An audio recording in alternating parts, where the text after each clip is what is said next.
नमस्ते दोस्तों, जय हिंद। मैं युवराज कुमार आप सभी का कुचामन क्लासेस की इस यूट्यूब में हार्दिक स्वागत करता हूं। दोस्तों, अपन पढ़ रहे थे राजस्थान की कला और संस्कृति, और राजस्थान की कला और संस्कृति में अपना एक टॉपिक चल रहा था जिसका नाम है लोक देवता।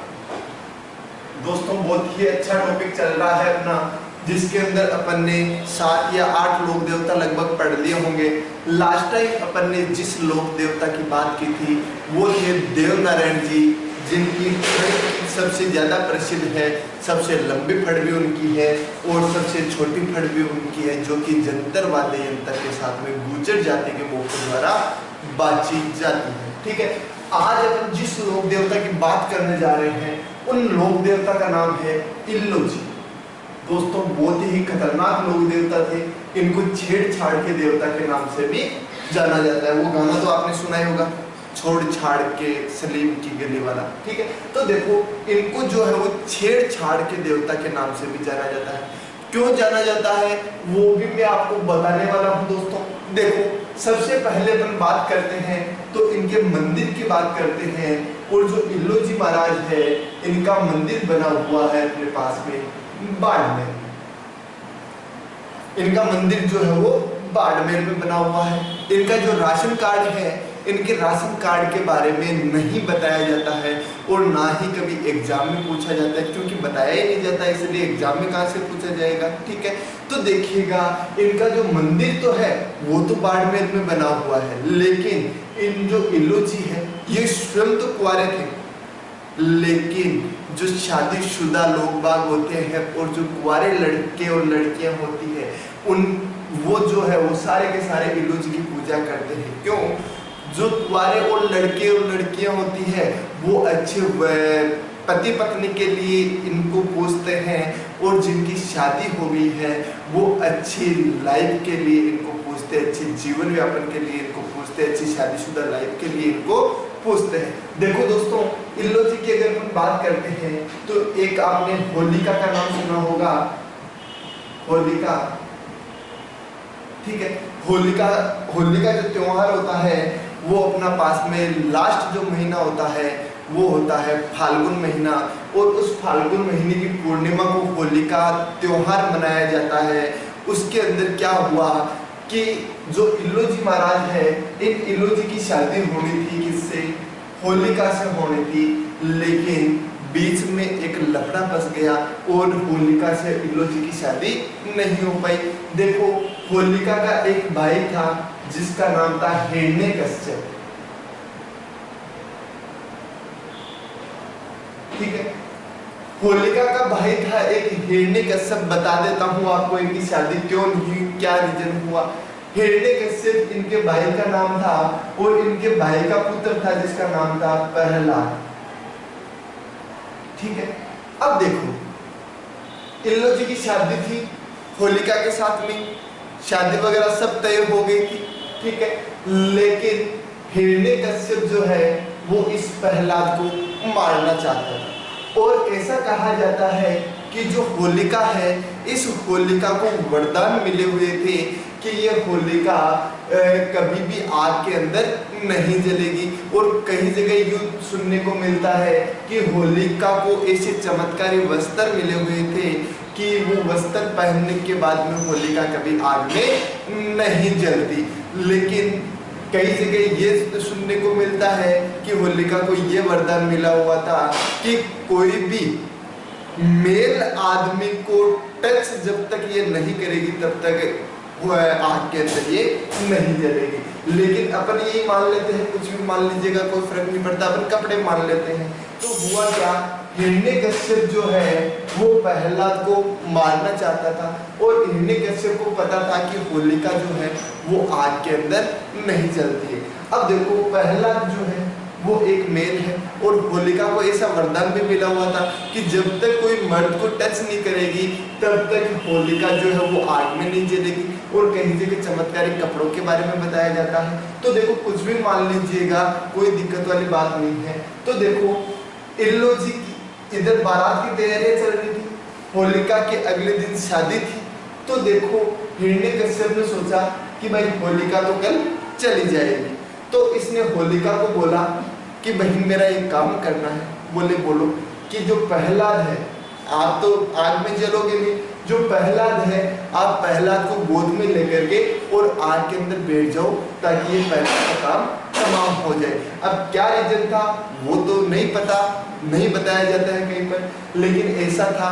तो क्या हुआ, होलिका ने बोला ठीक है भाई, क्योंकि ये भाई बहन थे और भाई बहन का एक गुट बना हुआ था और उसके अनुसार होलिका ने क्या बोल दिया, हाँ बोल दिया।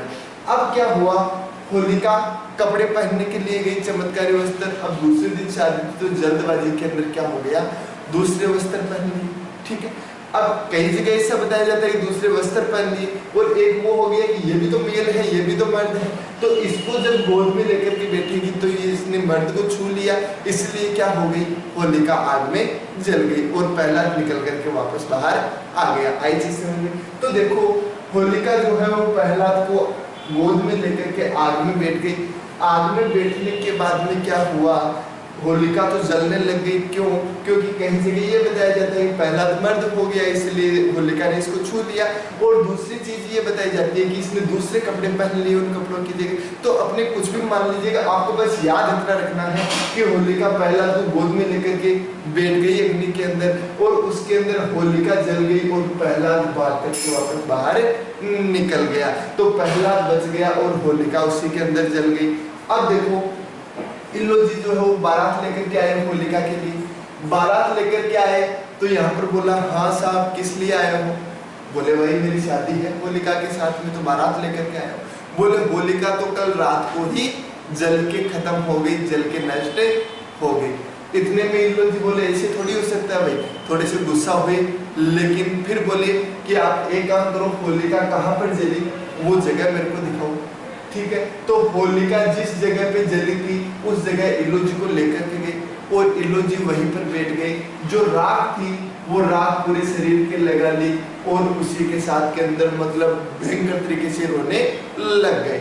ठीक है, इसी के रूप में पूरी रात इल्लो जी ने वहां पर बैठे बैठे निकाली। और होली के दूसरे दिन जो त्योहार मनाया जाता है वो दुलंडी का त्योहार मनाया जाता है। मतलब चारों ओर इतने खतरनाक इल्लो जी ने किया उस नाइट में, चारों ओर धूल ही धूल हो गई, इसलिए उसको क्या बोला जाता है, दुलंडी बोला जाता है। तो होलिका के दूसरे दिन जो त्योहार मनाया जाता है उसको क्या बोला जाता है, दुलंडी का त्योहार बोला जाता है। साथ ही साथ में यहाँ पर जब होलिका की राख के ऊपर इल्लो जी बैठे थे उस टाइम पर इल्लो जी ने कसम ली थी कि जब होलिका मेरी नहीं हुई तो अब कोई भी स्त्री मेरी नहीं होगी और मैं कुंवारा ही मरूंगा। ठीक है, अब देखिएगा कुंवारे रहने की इल्लो जी ने शपथ तो ले ली, लेकिन फिर क्या करते थे ये, जो औरतें पानी लाने के लिए जाया करती थी उन औरतों के पास इशारे किया करते थे और उन इशारों से उनको छेड़ा करते थे। और कोई भी औरत इनको वापस बोलती तो बोल देती मैं कुछ भी करूँ, आपको क्या परेशानी है उसके अंदर।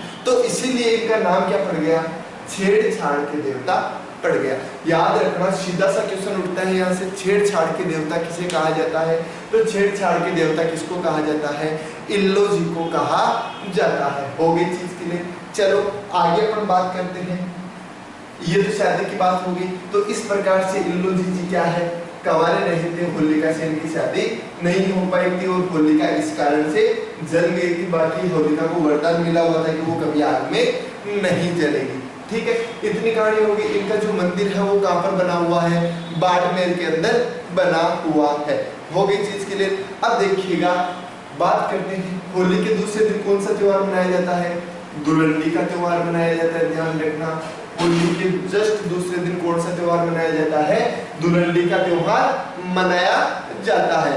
हो गई चीज के लिए। आगे अगर अपन बात करते हैं तो देखिएगा यहीं पर इल्लो जी ने कुंवारे रहने की शपथ ले ली थी और शपथ के साथ ही साथ के अंदर इनको और क्या कहा जाता है, छेड़छाड़ के देवता कहा जाता है। ये लीजिएगा, छेड़छाड़ के देवता। दोस्तों बहुत बार क्वेश्चन पूछा गया है कि छेड़छाड़ के देवता के रूप में किसको पूजा जाता है, तो छेड़छाड़ के देवता के रूप में किसको पूजा जाता है, ध्यान रखना, छेड़छाड़ के देवता के रूप में इल्लो जी को पूजा जाता है। इसी के साथ में अगर अपन बात करते हैं तो देखो इल्लो जी जो है वो खुद तो कुंवारे थे, लेकिन कुंवारे लड़के और लड़कियों को अच्छे पति पत्नी देने के लिए, अच्छे लड़का लड़की देने के लिए वो इनको पूछते हैं और जो शादीशुदा लोग हैं वो अच्छी शादीशुदा लाइफ बिताने के लिए इनकी पूजा करते हैं और इल्लो जी महाराज जो है वो उनको अच्छी शादीशुदा लाइफ भी प्रदान करते हैं और कुंवारे लड़के और लड़कियों को अच्छे पति पत्नी प्रदान करते हैं, अच्छे लड़का लड़की उनको देने का काम करते हैं, इसलिए इनको पूजा जाता है। हो गई चीज के लिए। इसके अलावा अगर अपन इल्लो जी महाराज की बात करते हैं तो देखिएगा आज भी इनका जो मंदिर है बाड़मेर के अंदर, इसके अंदर इनकी जो मूर्ति है वो आदमकद नंगी मूर्ति। आदमकद नंगी मूर्ति का मतलब क्या है? आदमकद नंगी मूर्ति का मतलब है ऊपर से लगा करके पूरे नीचे तक की पूरी मूर्ति है और वो मूर्ति बिना वस्त्रों के है, एकदम नंगी मूर्ति है। हो गई चीज के लिए। तो आदमकद नंगी मूर्ति का मतलब है पूरी की पूरी नंगी मूर्ति इनके मंदिर के अंदर आज भी लगी हुई है। और साथ ही साथ के अंदर बात करें तो जो संतानहीन स्त्री है, संतानहीन स्त्री जो होती है वो यदि इल्लो जी महाराज की पूजा करती है, पूजा तो थोड़ी सी अलग रूप से की जाती है, सोच भी नहीं सकते हैं अपन, बड़ी खतरनाक पूजा होती है, देखे तो शर्म आ जाती है। लेकिन संतानहीन जो स्त्री होती है वो यदि इल्लो जी महाराज की पूजा करती है तो वो पूजा के कारण इसको क्या मिल जाती है? संतान मिल जाती है। मतलब इल्लो जी महाराज संतानहीन स्त्री को संतान देने का कार्य भी किया करते हैं। ध्यान रखना, पूजा बड़ी खतरनाक तरीके से इनकी की जाती है, अब सोच भी नहीं सकते इतनी मतलब खतरनाक तरीके से इनकी पूजा होती है। लेकिन अपन को उससे कोई मतलब नहीं है, अपन को ओनली ये जो चीजें हैं वो याद रखनी है। इनका मंदिर जो है वो बाड़मेर में बना हुआ है। होली के दूसरे दिन धुलंडी का त्योहार मनाया जाता है। स्वयं कुंवारे थे लेकिन शादीशुदा लोगों को अच्छी जीवन देने के लिए इनको माना जाता है, इनको पूजा जाता है। इनको छेड़छाड़ के देवता के रूप में भी पूजा जाता है। और इनके मंदिर में जो बाड़मेर में बना हुआ है पूरी की पूरी आदमकद नंगी मूर्ति है, मतलब ऊपर से लगा करके नीचे तक पूरी की पूरी नंगी मूर्ति है। और साथ ही साथ में अगर संतानहीन स्त्री इनकी पूजा करती है तो उस स्त्री को संतान देने का काम कौन किया करते हैं? इल्लो जी महाराज किया करते हैं। दोस्तों ये थे अपने छोटे से इल्लो जी महाराज जिनको अपन ने पढ़ा। इसी के साथ में उम्मीद करता हूँ आपको क्लास बहुत ही अच्छी भी लगी होगी। अगर क्लास अच्छी लगी हो तो आप लाइक ज़रूर कीजिएगा और कमेंट करके ज़रूर बताइएगा दोस्तों। और इस क्लास को ज़्यादा से ज़्यादा शेयर कीजिएगा और किसी ने चैनल को सब्सक्राइब नहीं किया है तो वो ज़्यादा इसको सब्सक्राइब भी कर दीजिएगा। और इतना शेयर कीजिएगा कि जो भी लोग वहाँ कंपटीशन एग्जाम्स की तैयारी कर रहे हैं उन तक ये वीडियो पहुँच सके। धन्यवाद दोस्तों, जुड़े रहिएगा कुचामन क्लासेस बांसवाड़ा से।